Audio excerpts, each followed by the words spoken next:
I always believed love was enough. Not money. Not success. Just love. I grew up watching my father come home exhausted, hands rough from labor, eyes heavy with sleep, but he'd still smile when he saw us. That image carved itself into me. I thought, that's what it means to be a man, to give everything and ask for nothing. So when it was my turn, when I got married, when I became a father, I didn't hesitate. I threw myself into it with everything I had. I worked long hours, came home with sore feet and a sore back, but it didn't matter. I saw my family as my life's purpose. Every lunchbox packed, every school fee paid, every broken thing I fixed with my own two hands, it was all love. Quiet, patient, loyal love. I wasn't the kind of man who needed big gestures or constant praise. No, I found joy in the little things: my daughter's sleepy hugs, my son's drawing stuck on the fridge, my wife's head resting on my shoulder after a long day. Those moments, they were everything. I told myself, this is what it means to be needed, to be loved. And I believed it. With every beat of my heart, I believed it. It never even crossed my mind that maybe, just maybe, they only saw what I did, not who I was. In the early days, it was hard. I won't lie. Money was tight, the days were long, and sleep was a luxury I couldn't afford. I remember waking up before the sun and coming home long after it had set. The city would be quiet, everyone asleep, except me. I'd sit at the kitchen table, sometimes too tired to eat, just staring at the walls, thinking another day done. Tomorrow, again. But I didn't complain. Not once. I told myself, this is what love looks like. I worked 2 jobs at one point, one during the day, another that ran late into the night. And every time my body screamed for rest, I'd think about my family. My wife's smile. My kids' futures. That was the fuel. That was the fire that kept me going. I skipped meals so they could have seconds. I wore the same worn-out shoes so they could have new ones. And each time I saw them happy, I felt like a rich man. I convinced myself I was lucky, even blessed, to be able to provide. I didn't see it as a sacrifice. I saw it as a duty. A joy. I told myself love means giving, even when you have nothing left to give. And I gave. Again, and again, and again. At first, it was little things. Skipping a night out with friends. Selling my old guitar. Putting off a new pair of glasses because the kids needed school supplies. They were small sacrifices, really, nothing dramatic. Just decisions made quietly, tucked away with a smile. Because I thought, this is what love does: it bends, it yields, it puts others first. Then came the bigger things. I stopped painting. I stopped reading. I stopped dreaming. I used to have plans, silly ones, maybe, but they were mine. I wanted to open a small repair shop someday. I wanted to travel, see the mountains, stand on a beach with nothing but silence around me. But slowly, those dreams faded. And I let them. I folded them up and tucked them into the back of my mind, like old clothes that didn't fit anymore. My world shrank to bills, groceries, and needs that weren't mine. Every decision I made was filtered through the question, will this help them? And if the answer was no, it didn't matter how much I wanted it, it was off the table. But even then, I didn't feel bitter. Not yet. I wore those sacrifices like armor. I told myself they made me stronger. That I was being noble. That I was doing the right thing. Because love, real love, is supposed to hurt a little. Right. Looking back now, the signs were always there. But I was too blind, too hopeful, or maybe just too in love to see them. It started with the way they spoke to me, not with warmth, but with expectation.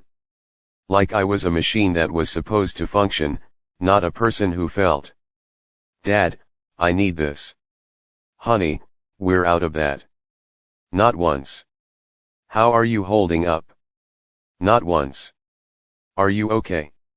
They rolled their eyes when I was too tired to talk. They got annoyed when I forgot something, even after a 14-hour shift. If I dared to sit down for 5 minutes, there was always a comment, "Must be nice to relax." And I'd smile. I'd get up. I'd keep going. Because I thought, they're just stressed. It'll pass. But it didn't. Birthdays I forgot were sins. Mine. Just another day. Achievements at work? Barely a nod. But if I missed one thing, one chore, one errand, suddenly I was the villain. And I kept forgiving them, telling myself, they love me, they're just not good at showing it. But love, real love, doesn't feel like a burden. And somehow, I had become the family mule. Carrying everything, expected to never stumble. I thought I was being strong. But really, I was just disappearing. At some point, love stopped being a choice they made and became a service I was expected to provide. There was no more appreciation, no more surprise in their eyes when I showed up for them. It was all taken for granted, like I was a part of the furniture, just there, just functioning. The requests turned into commands. The gratitude turned into silence. The warmth in their voices replaced by tone. Cold, sharp tone. I became the man who never gets tired, never needs help, never complains. I became a resource, not a person. And every time I tried to speak up, to explain that I was exhausted, that I was starting to fall apart, it was brushed off. "You're overreacting. You're just tired. Don't make a big deal out of everything." So I stopped talking. I kept the hurt locked up behind smiles and nods. I convinced myself it was a phase. That all families go through this. That if I just gave a little more, things would get better. But deep down, I started to feel it, that bitter little whisper in the back of my mind, "They don't see you. They see what you do for them. And the moment you stop, will they still love you?" It scared me. Because I realized I didn't know the answer anymore. Love, when real, isn't supposed to feel this heavy. But somehow, the people I loved most had built their comfort on my suffering. And I let them. I let them stack their needs on top of me until I could barely breathe. And they never noticed the cracks forming beneath their feet.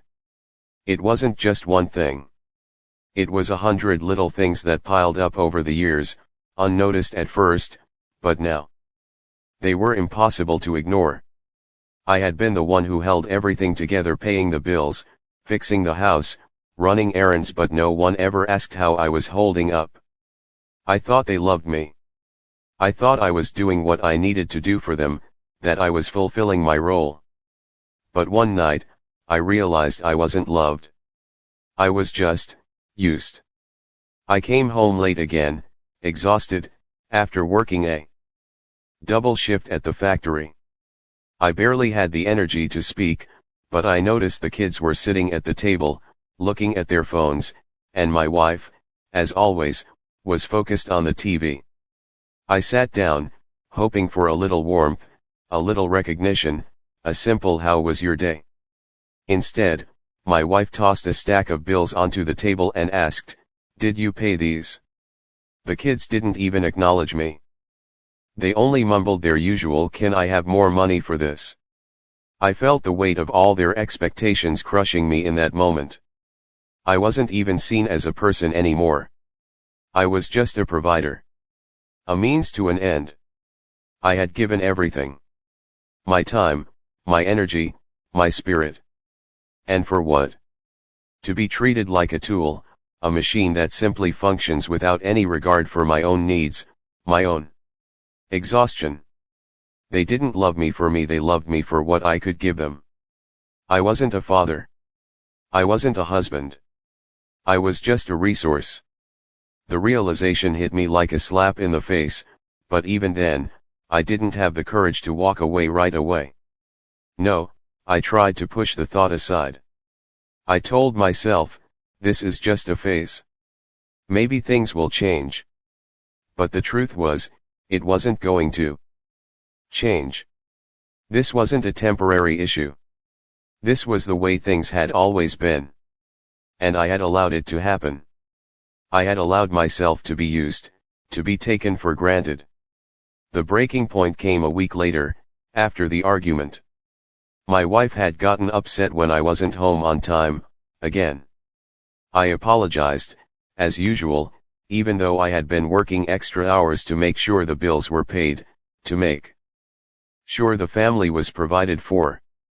But then, in the middle of her rant about how I was never there when she needed me, she said something that hit me like a knife to the gut. Why can't you be more like other husbands? Why do I have to do everything? Why can't you just care about what I need? Those words were the final straw. I had spent so many years putting everyone else's needs before my own. And in return, I got nothing but disdain. She didn't see me. She didn't even care that I was breaking. She just cared about her own comfort. And that's when it hit me, this wasn't a relationship. This wasn't love. It was a transactional arrangement. I realized, in that moment, that I had to leave. I had spent so many years thinking that if I just gave more, if I just worked harder, everything would get better. But nothing was ever enough. They had no interest in me, only in what I could do for them. I wasn't living anymore. I was just surviving for their sake. And that wasn't living at all. Maybe it's cowardly of me. Maybe it's weak to run away from my responsibilities. I once thought the world was mine to control, mine to fix, that my purpose was to carry the weight of it all. But now, it feels suffocating. The burden of trying to meet everyone's expectations has consumed me, and in the process, I forgot to love myself, to care for myself. I became so wrapped up in fulfilling others' needs that I neglected the most basic need of all, the need to take care of who I was. So, that night, I made the decision. I packed a bag, left a note, and walked away. Not because I didn't love them, but because I had to love myself first. I had to find myself again. And, perhaps, it may be seen as a form of escape, but for the first time in years, I felt a small spark of freedom, the kind of freedom I hadn't felt in ages. I walked out that night, the weight of the decision still heavy on my chest, but there was something else now. Something I hadn't felt in so long, a flicker of hope. I didn't know where I was going. I didn't know what I was doing. But for the first time in years, I wasn't tethered to their expectations. I wasn't a prisoner to the role I had let myself be molded into. It felt strange at first, freedom, after so many years of being suffocated by the constant need to provide, to fix, to care. I didn't know how to handle it. I spent the first few days just existing. No responsibilities. No phone calls. No bills to pay. I didn't have to answer to anyone. I could take a breath. I took long walks, something I hadn't done in years, just to think, to try and remember who I was before I became the provider. I started picking up books I hadn't read in ages, just to feel like a person again, to reconnect with the part of me that had been buried under all the expectations. It wasn't easy. It didn't feel right at first. But slowly, day by day, I started to feel something I hadn't felt in years, peace. The hardest part was knowing I had walked away from them, the people I had sacrificed everything for. I wasn't sure if I would ever come back. But I knew that if I stayed, I would only lose myself completely. And so, I took that first step, the hardest one. I walked away from the life I had built. Unsure of what came next, but finally free to find out. As the days turned into weeks, the reality of what I had done started to sink in. The silence was deafening. No texts. No calls. I had gone from being the center of their lives, the one they depended on, to being nothing. It was hard to admit, but there were moments when I missed the chaos. When I missed being needed, even if it was just for the wrong reasons. But I couldn't go back. I kept telling myself that I couldn't go back to the life where I was being drained of everything and giving nothing in return. Yet, the guilt weighed on me. The kids. I missed their voices. My wife. I wondered if she even noticed I was gone, or if she was already moving on, as she always had. The thought of them being better off without me gnawed at me. I struggled with this guilt, this feeling of being a failure. There was a part of me that felt like I had abandoned them, that I had given up on everything I had built. But then, in quiet moments, when I was alone with my thoughts, I realized something important. It wasn't that I had abandoned them, it was that I had finally started choosing myself. For the first time, I was learning to live for me, not just for them. The hardest part wasn't walking away. It was letting go. Letting go of the guilt. Letting go of the belief that I had to be everything to everyone. The hardest part was realizing that my worth wasn't tied to what I could give. That I could still be enough, just as I was, even if I wasn't constantly giving, constantly fixing. I didn't know how long it would take, but I knew that the journey had just begun. The road ahead wasn't going to be easy. It was filled with doubt and fear and the constant tug of wanting to go back. But I was learning, slowly, to let go of the past and embrace a new future, one where I could finally be at peace with who I was. It's strange, isn't it? How quickly life moves on when you're no longer in the picture.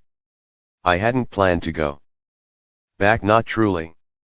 But there was something pulling me, a need to know if they even noticed I was gone. If they missed me. If they were even thinking about me, after all the years I'd spent sacrificing myself for them. So, one afternoon, I found myself standing in front of the house.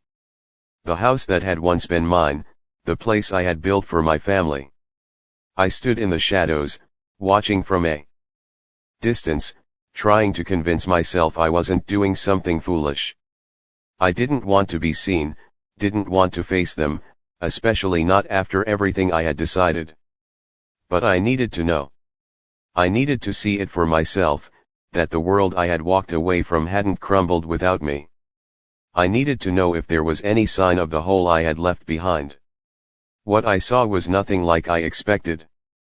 The house was the same. No broken windows. No signs of struggle or distress. It was as if nothing had changed. The garden was still neatly tended, the light still twinkling through the windows. But it wasn't just the house that had remained untouched. It was them, my family. My wife, the woman I had given so much for, was standing in the front yard, laughing. Her laughter, so light and carefree, echoed through the air, but it wasn't my laughter. It wasn't the sound of her laughing with me. She was with someone else, a man, standing beside her. He was tall, smiling, and holding her hand, just like I used to. My heart sank as I watched them talk, their faces full of joy, as if nothing had ever been broken. It hadn't even been a month. A few weeks at most. And yet, she had already moved on. It felt like a slap to the face, a painful reminder of just how easily I had been replaced. I stood there, frozen, watching them, feeling like an invisible ghost, disconnected from everything I once thought was mine. I don't know why I expected things to be different. I don't know why I thought my absence would cause a ripple, that they would be lost without me. But they weren't. They were fine. Maybe even happier without the weight of my constant presence, my sacrifices, my work that was never enough. And in that moment, I realized something, that my absence had never been the tragedy I thought it would be. It wasn't about them at all. It was about me. I had spent so many years thinking my role in their lives was irreplaceable. But the truth was, they had moved on just fine. They didn't need me the way I needed them. The heartbreak hit me in waves, but I didn't let it drown me. No, I stood there for a while longer, watching from the shadows, absorbing the reality of it all. And then I turned away. I didn't look back as I walked down the street, the tears threatening to fall but never quite making it. I wasn't going to let this break me anymore. I had already left once. I had already chosen to walk away. And now, I was choosing to keep walking. To move forward without guilt. Without the weight of their expectations on my shoulders. I had given them everything, and in the end, I was left with nothing but the truth. But I wasn't going to let that truth destroy me. I was going to find peace, not in them, but in myself. So, I kept walking, leaving behind the house, the laughter, the lives that no longer needed me. And for the first time in a long while, I didn't feel the suffocating weight of responsibility.